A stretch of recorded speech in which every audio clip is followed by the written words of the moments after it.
Tejashwi Yadav ji, Mukesh Sahni ji, IP Gupta ji, केसी वेणुगोपाल जी, अखिलेश प्रसाद जी, सुरेश चंचल जी, राजा राम जी और गठबंधन के वरिष्ठ नेता भाई और बहनों, आप सबका यहां बहुत बहुत स्वागत, नमस्कार।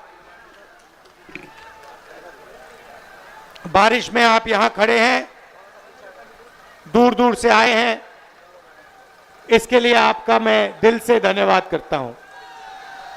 आपका मूड कैसा है? मूड कैसा है आपका? हिंदुस्तान में जिस भी प्रदेश में जाता हूं, मैं हिंदुस्तान के हर डिस्ट्रिक्ट में गया हूं, जहां भी मैं जाता हूं वहां बिहार के युवा मुझे मिलते हैं। मैं आपसे सवाल पूछना चाहता हूं, आपने दिल्ली बनाई, आपकी मेहनत ने बेंगलोर की सड़कें बनाई, गुजरात में आपने काम किया, अपना खून पसीना दिया, मुंबई को आपने अपनी मदद दी। हिंदुस्तान के शहरों को छोड़ो, दुबई आपकी मेहनत से बना है। तो अगर आप अलग अलग प्रदेशों की मदद कर सकते हो, शहरों को बना सकते हो, तो फिर बिहार में आप ये काम क्यों नहीं कर पा रहे हो?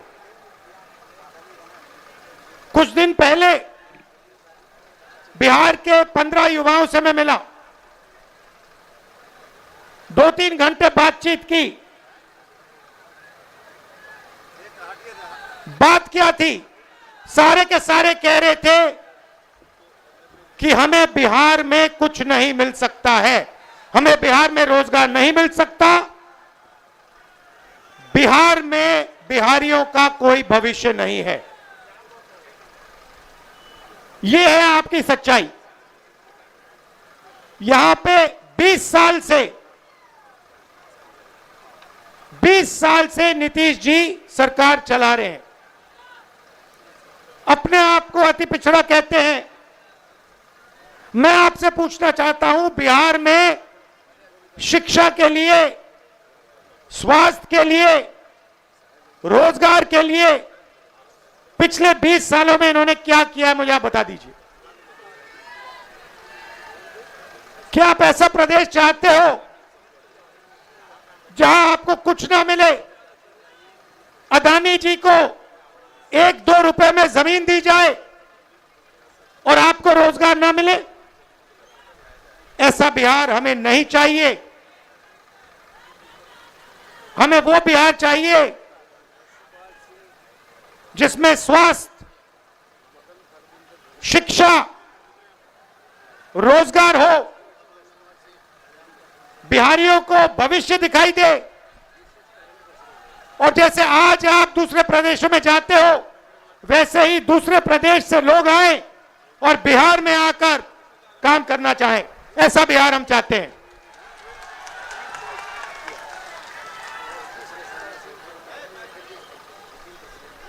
इसीलिए महागठबंधन, हमारे नेता तेजस्वी जी, साहनी जी,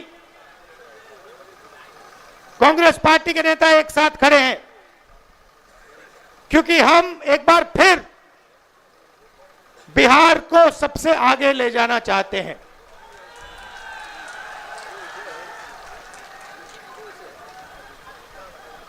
वोट चोरी के खिलाफ हमने यहां यात्रा की। 20 दिन बिहार में हम आए, शहरों में, गांव-गांव में हम घूमे एक साथ, और आपकी ऊर्जा देखने को मिली, आपकी कैपेबिलिटी, आपकी इंटेलिजेंस देखने को मिली। आप किसी से कम नहीं हो, आप ना राजनीति में कम हो, ना मेहनत में कम हो।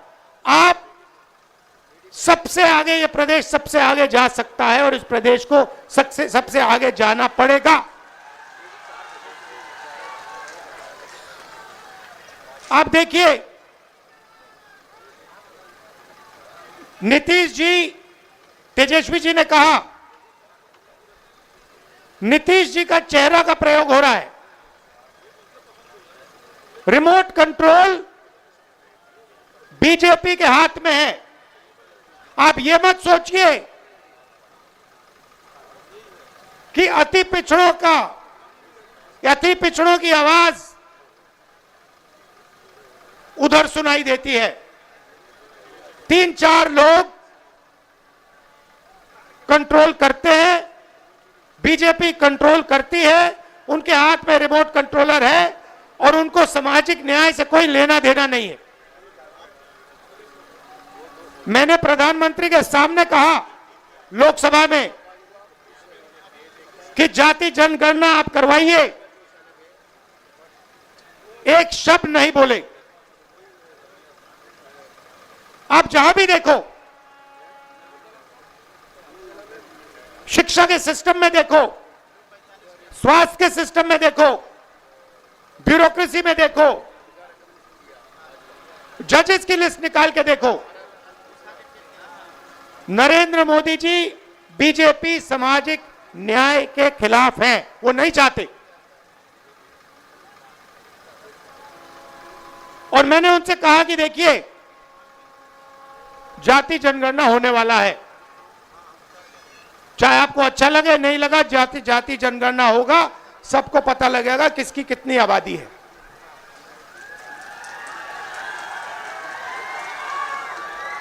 यहां पे स्टूडेंट्स पढ़ाई करते हैं, मेहनत करते हैं, लाखों रुपए लगाते हैं, ट्यूशन होता है, प्राइवेट कॉलेजेस यूनिवर्सिटीज हैं, बिना पैसे यहां पे शिक्षा नहीं मिल सकती।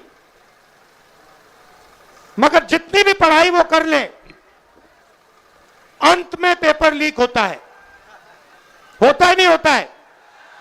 अंत में चुने हुए लोगों को एग्जाम से 1-2 दिन पहले एग्जाम का पेपर मिल जाता है। आप किसी भी स्टेट में पूछ लीजिए, बिहार के शिक्षा के सिस्टम के बारे में पूछ लीजिए, वो आपको बताएंगे बिहार में तो पेपर लीक होता है, बिहार में सही शिक्षा नहीं मिल सकती, बिहार में अस्पताल नहीं मिल सकता। आप जाइए, ऑल इंडिया मेडिकल इंस्टीट्यूट के नीचे एक फ्लाईओवर है, के पास में फ्लाईओवर है, उसके नीचे जाइए, वहां पे आपको बिहार के लोग दिख जाएंगे। रात में ठंड में वहां पे वो सोते हैं। मैं गया, मैंने पूछा यहां क्यों हो, कहते बिहार में इलाज नहीं हो सकता। अगर बिहार में इलाज करवाना है तो नहीं हो सकता, दिल्ली में होगा, कर्नाटक में होगा, तेलंगाना में होगा, बिहार में नहीं हो सकता। ये हम बदलना चाहते हैं।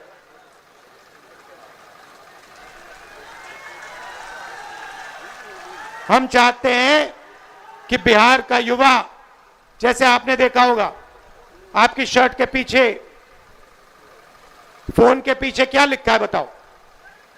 Made in China. सही? नरेंद्र मोदी जी ने हिंदुस्तान के जो छोटे बिजनेस वाले हैं, छोटे उद्योग हैं, उन सबको खत्म कर दिया नोटबंदी और जीएसटी लागू करके। जहां भी आप देखो मेड इन चाइना। हमारा कहना है कि मेड इन चाइना नहीं, मेड इन बिहार होना चाहिए उस फोन के पीछे। फोन के पीछे मेड इन चाइना नहीं, मेड इन बिहार। और फोन कहां बने? बिहार में। शर्ट, पैंट, फोन, कैमरा, सारे के सारे मेड इन बिहार। और बिहार के युवाओं को उन फैक्ट्रियों में रोजगार मिले, ऐसा बिहार हम चाहते हैं। आपकी हिस्ट्री है। सबसे बेहतर शिक्षा सबसे बेहतर, दुनिया में सबसे बेहतर शिक्षा नालंदा यूनिवर्सिटी बिहार में मिलती थी। बिहार में टूरिज्म का अनलिमिटेड पोटेंशियल है। पूरी दुनिया से लोग बिहार में टूरिज्म के लिए आ सकते हैं, मगर नहीं, ना टूरिज्म को बढ़ाया दिया जाएगा, ना किसानों की मदद की जाएगी, ना मजदूरों को प्रोटेक्शन दिया जाएगा। सिर्फ 5-10 अरबपतियों को फायदा मिलेगा। अदानी जी को, अंबानी जी को जो भी चाहिए वो उनको दे देते हैं। 2 हिंदुस्तान बन रहे हैं। एक हिंदुस्तान आपका, गरीबों का, हम सबका, और दूसरा हिंदुस्तान अरबपतियों का, अंबानी अदानी जैसे लोगों का। आप देखिए, कुछ दिन पहले मैंने टीवी पे देखा, एक तरफ यमुना, फोटो देखी आपने, वो देखी, एक तरफ यमुना, गंदा पानी, उसको अगर कोई पी ले या उसमें घुस जाए बीमारी हो जाए। दूसरी तरफ छोटा सा मोदी जी के लिए तालाब, दूर दूर से पाइप से पानी आता है। एक हिंदुस्तान, मोदी जी वाला हिंदुस्तान। अगर मोदी जी को ड्रामा करना है, छठ पूजा का ड्रामा करना है, तो पानी आ जाएगा, वीडियो कैमरा आ जाएंगे, साफ पानी, और उसी के 10 गज दूर हिंदुस्तान की सच्चाई। एक तरफ नाटक, अंबानी अदानी का हिंदुस्तान, नरेंद्र मोदी का ड्रामा, और दूसरी तरफ हिंदुस्तान की सच्चाई, गंदा पानी, बीमारी। टीवी पे आया, टीवी पे वो पाइप दिख गया कि भैया नरेंद्र मोदी जी नहाने आएंगे, बाकी हिंदुस्तान गंदे पानी में नहाएगा। नरेंद्र मोदी जी के लिए साफ पानी आएगा, पाइप में तालाब बनाया जाएगा, मोदी जी ड्रामा करेंगे। ये पूरे हिंदुस्तान ने देखा है, पूरे हिंदुस्तान ने देखा। और जैसे लोगों को वो पाइप दिख गया, नरेंद्र मोदी कहते मैं तो नहीं जाऊंगा।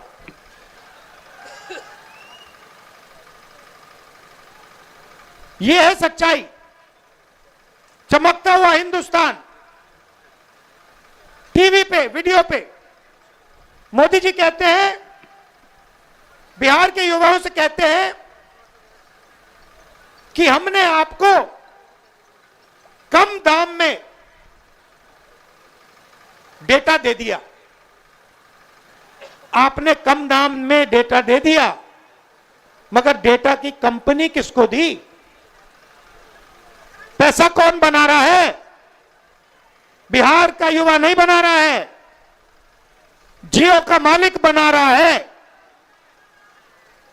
फायदा तो आपने उसको दिया, और बिहार के युवा के सामने आकर आप झूठ बोल रहे हो कि हमने आपको डेटा दिया। नहीं, आपने डेटा नहीं दिया। आपने अंबानी जी को हिंदुस्तान का स्पेक्ट्रम दिया, जियो की कंपनी के लिए आपने सब कुछ किया। आप वो क्यों नहीं बोलते हो? आप वो क्यों नहीं बोलते कि मुंबई में लाखों करोड़ रुपए की जमीन, धारावी की जमीन, जिसमें बिहार के लोग रहते हैं, छोटा व्यापार करते हैं, वो जमीन मैंने अदानी को दी। अब ये क्यों नहीं कहते? अब ये क्यों नहीं कहते कि 1 रुपये के लिए मैंने अदानी को जमीन दी बिहार में? कैसे दी? किससे छीन कर दी? बिहार के किसान से छीन कर दी।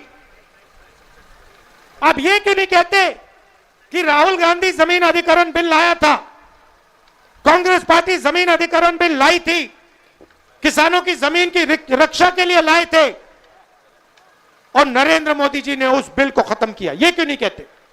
आप ये क्यों नहीं कहते कि जो बिहार में एंटरप्रेन्योरियल स्पिरिट है, जो युवा छोटा छोटा बिजनेस चलाना चाहते हैं, जो अपना छोटा बिजनेस का सपना देखते हैं, उस सपने को आपने नोटबंदी से और गलत जीएसटी लागू करके आपने उस सपने की हत्या की। ये क्यों नहीं कहते आप?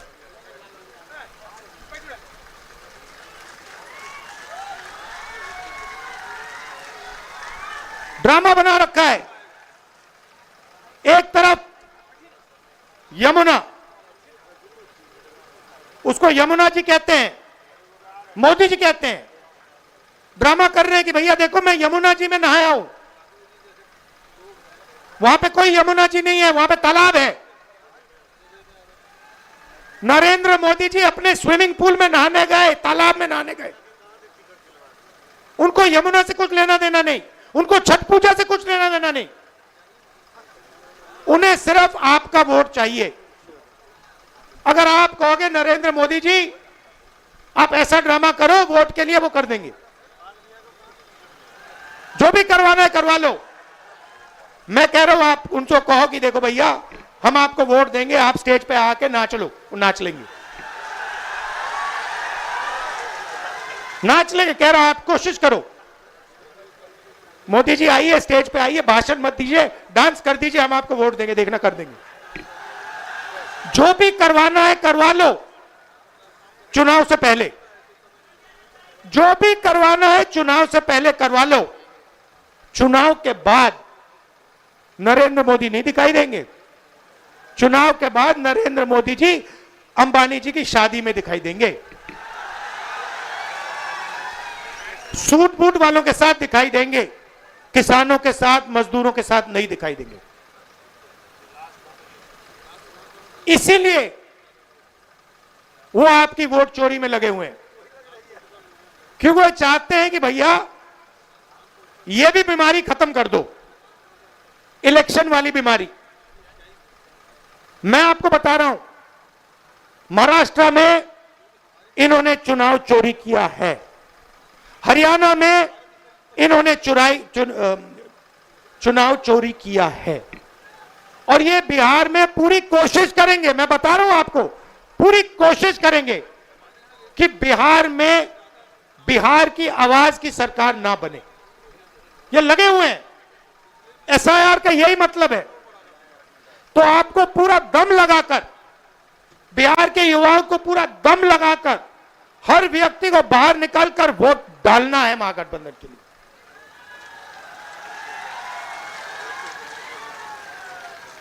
और हमारी गारंटी है, महागठबंधन की गारंटी है। और मैं आपसे कह रहा हूं, मैं झूठ नहीं बोलता हूं, मैं आपसे कह रहा हूं कि हर वर्ग की, हर जात की, हर धर्म की सरकार बिहार में हम बनाएंगे। किसी को नहीं पीछे छोड़ेंगे, चाहे वो ईबीसी हो, ओबीसी हो, दलित हो, माइनॉरिटी हो, जनरल कास्ट हो, जो भी है हिंदुस्तानी है, और हर एक व्यक्ति की सरकार बिहार में बनेगी। ये मेरी गारंटी है, महागठबंधन की गारंटी है। शिक्षा पर हमारी फोकस होगी, हमारा फोकस होगा, और हमारी कोशिश होगी कि 5 साल के अंदर हिंदुस्तान की सबसे अच्छी यूनिवर्सिटी आपको बिहार में मिले, जैसे पहले होता था। हमारी सरकार थी, यूपीए की सरकार थी, तो हमने कोशिश की थी। नालंदा यूनिवर्सिटी जो थी पहले, वो इंटरनेशनल यूनिवर्सिटी थी। पता नहीं आपको मालूम है या नहीं मालूम, पूरी दुनिया से लोग आते थे। चाइना से आते थे, जापान से आते थे, कोरिया से आते थे, यूरोप से आते थे नालंदा यूनिवर्सिटी में पढ़ाई करने। एक प्रकार का वो पुल था, दुनिया को जोड़ने का सिस्टम था। कहां था? बिहार में था। हमारी कोशिश थी, जब हमारी सरकार थी, मनमोहन सिंह जी की सरकार थी, हमने फिर से वही नालंदा बनाने की कोशिश की कि बिहार को हम सिर्फ हिंदुस्तान से ना जोड़ें, बिहार को हम पूरी दुनिया से जोड़ें। आप जुड़े हो, आपके लोग दुबई में हैं, मॉरिशस में हैं, फिजी में हैं, सेशल्स में हैं, अमेरिका में हैं, आप लोग हो। उसको बस सही तरीके से जोड़ना है। बिहार को हिंदुस्तान का सेंटर नहीं बनाना, एक बार फिर बिहार को दुनिया का सेंटर बनाना है। टाइम लगेगा, मैं आपको बता रहा हूं, टाइम लगेगा, मगर विजन हमारा यह है कि एक ऐसा दिन आए आज से 10-15 साल बाद कि अमेरिका का युवक है, मैं जाके नालंदा यूनिवर्सिटी में जाके पढ़ना चाहता हूं। आपने पूरी दुनिया को रास्ता दिखाया है, ये मैं आपने पूरी दुनिया को रास्ता दिखाया है। यह बुद्धिज्म का सेंटर हुआ करता था। चाइना को, जापान को, कोरिया को, उनका धर्म कहां से आया? कहां से आई? आते क्यों हैं यहां? चाइना से लोग, कोरिया से लोग, जापान से लोग, कैम्बोडिया से लोग क्यों आते हैं यहां? आपने अपने आप से कभी पूछा ये क्यों आ रहे हैं? क्योंकि आपने इनको इनका धर्म दिया है। आप समझिए आप में कितना ज्ञान है। मैंने देखा अपनी आंखों से, 15-20 दिन में यहां पे, मैं बता रहा हूं, इतनी इंटेलिजेंस है बिहार में, इतनी समझ है कि शायद बाकी किसी प्रदेश में नहीं। राजनीति को आप 1 सेकंड में समझ लेते हो। 1 सेकंड में आप दूध का दूध, पानी का पानी कर देते हो। 1 मिनट नहीं लगता, सेकंड लगता है। तो मैं आपसे कह रहा हूं कि भैया सच्चाई पहचानो। आपके सामने सच्चाई कौन बोल रहा है, ड्रामा कौन कर रहा है, ये पहचानो। नरेंद्र मोदी जी तो आपको दिखा रहे हैं कि आपसे कह रहे हैं कि मैं यमुना में नहा रहा हूं, और आपके सामने साफ पानी में तालाब बनाकर नहा रहे। आप सब आए, दिल से आपका धन्यवाद करना चाहता हूं और आपसे कहना चाहता हूं कि यह जो संविधान है, जो भी आपको मिला है आज तक, हिंदुस्तान के गरीब, किसान, मजदूर, जो भी आपको मिला है, चाहे वोट मिला, शिक्षा मिली, स्वास्थ्य मिली, वो इसके कारण मिला है। और इस पर नरेंद्र मोदी आक्रमण कर रहा है, इस पर आरएसएस आक्रमण कर रहे हैं। जब वोट चोरी करते हैं तो ये इस पर आक्रमण करते हैं, अंबेडकर जी के संविधान पर आक्रमण करते हैं। जब ये हिंदुस्तान की किसी संस्था को खोखला करते हैं, जब ये वाइस चांसलर को आरएसएस के आदमी के हाथ में दे देते हैं, तो ये संविधान पर आक्रमण कर रहे हैं। और मैं आपको बता रहा हूं, संविधान की हम रक्षा करेंगे और इसको कोई नहीं खत्म कर सकता है। आप सबका फिर से दिल से धन्यवाद करता हूं। आप दूर दूर से आए, बहुत बहुत धन्यवाद। और ये हमारे प्रत्याशी खड़े हैं, ये हमारी टीम है, इनको भारी बहुमत से जिताइए। चाहे ये कांग्रेस पार्टी के हो, आरजेडी के हो, वीआईपी पार्टी के हो, लेफ्ट पार्टीज के हो, इनको भारी बहुमत से जिताइए। धन्यवाद, नमस्कार, जय हिंद।